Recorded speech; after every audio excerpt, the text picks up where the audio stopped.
Hello everyone, welcome to Ramesh Reddy YouTube channel. నేను మీ రమేష్ రెడ్డి.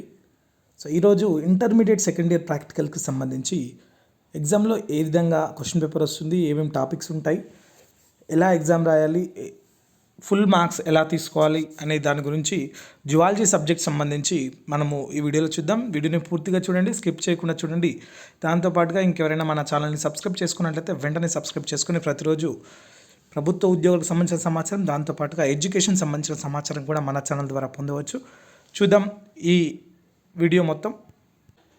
ముందుగా మనకు జువాలజీ ప్రాక్టికల్ క్వశ్చన్ పేపర్ ఏ విధంగా వస్తుంది, అసలు ఏమేమి వస్తాయి క్వశ్చన్స్, దానికి సంబంధించి చూసుకున్నట్లయితే ముందుగా మనకు జువాలజీలో 30 మార్క్స్కి క్వశ్చన్ పేపర్ ఉంటుంది. దీని లోపల ఫస్ట్ క్వశ్చన్ మనకు ఎగ్జామ్ కూడా 3 hours టైం ఉంటుంది కాబట్టి కూల్గా ఎగ్జామ్ అనేది క్లియర్గా రాసుకోవచ్చు. దీనిలో ఫస్ట్ క్వశ్చన్ వచ్చేసి మనకు observe the displayed system in the form of unlabelled model or chart or projection, identify the system, draw the diagram and label the parts. Minimum 4 parts.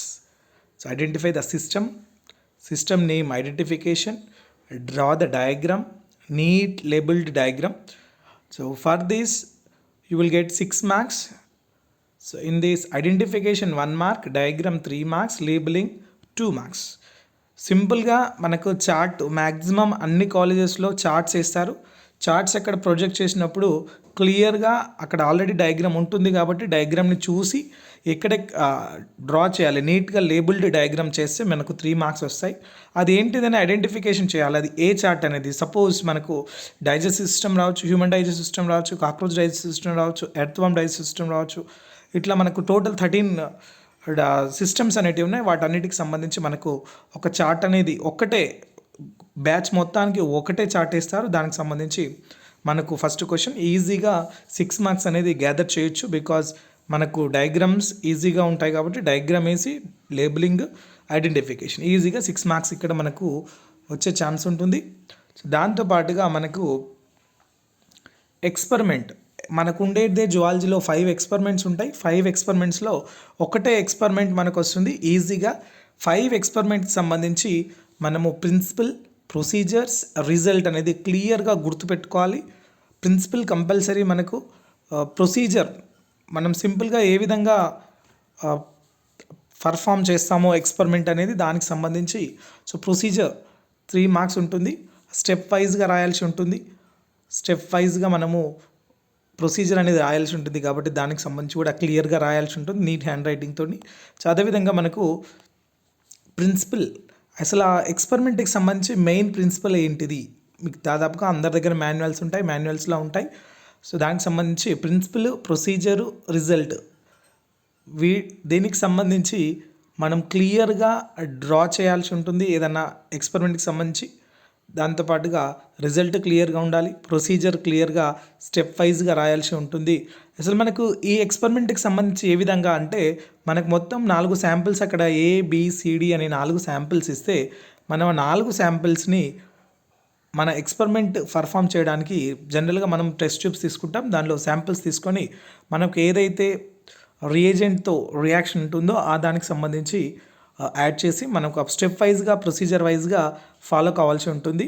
ఫైనల్గా రిజల్ట్ అనేది మనకు ఏదైతే రిజల్ట్ వచ్చిందో దానికి సంబంధించి 1 or 2 lines రిజల్ట్ రాయాల్సి ఉంటుంది. ఇక్కడ కూడా మనకు 5 marks ఏదైతే ఉంటుందో టోటల్ 5 marks కూడా ఇక్కడ గ్యాదర్ చేయొచ్చు. ఎందుకంటే ఫస్ట్ క్వశ్చన్ 6 marks, ఇక్కడ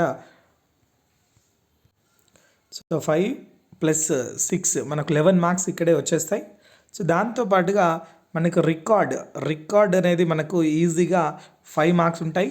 సో మనం జనరల్గా రికార్డ్ లేనిది ఎగ్జామ్కి అలౌ చేయరు, గుర్తుపెట్టుకోండి. రికార్డు లేకుండా ఎగ్జామ్కి అలౌ చేయరు కాబట్టి రికార్డ్ మస్ట్ అండ్ షుడ్ తీసుకెళ్లాల్సి ఉంటుంది.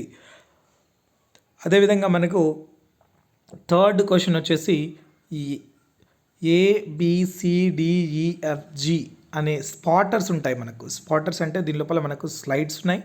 ఇన్వర్టిబ్రేట్ స్లైడ్ ఉంది, ఇన్వర్టిబ్రేట్ స్పెసిమెన్స్, దానిలో యూస్పాంజియా టు లీచ్ ఒక స్పెసిమెన్, దెన్ స్కోలోపెండ్రా టు అస్టేరియాస్ ఒక స్పెసిమెన్ వస్తుంది. హిస్టలాజికల్ స్లైడ్కి సంబంధించి ఒక స్లైడ్ వస్తుంది. వర్టిబ్రేట్ స్లైడ్ ఒకటి వస్తుంది. వర్టిబ్రేట్ స్పెసిమెన్ ఒకటి వస్తుంది. జాయింట్స్ మనకు ఉండేటి 5 జాయింట్స్, దానిలో ఒక జాయింట్ పక్కా వస్తుంది. కాబట్టి ఇందులో కూడా మనకు దాదాపుగా 14 మార్క్స్ ఉన్నాయి. 14 మార్క్స్ కూడా ఈజీగా కరెక్ట్గా సీక్వెన్స్ వైజ్గా నేర్చుకుంటే ఈజీగా 14 మార్క్స్ కూడా వస్తాయి. దీనిలో మనకు స్పాటర్స్లో మనకు ఈజీ ఎలా అంటే ఐడెంటిఫికేషన్కి హాఫ్ మార్క్ ఉంటుంది, లేబుల్డ్ డయాగ్రామ్ అంటే రఫ్ డయాగ్రామ్ సరిపోతుంది, so half mark. Identification points minimum మనము 4 to 6 పాయింట్స్ రాయాల్సి ఉంటుంది. ఎందుకు అంటే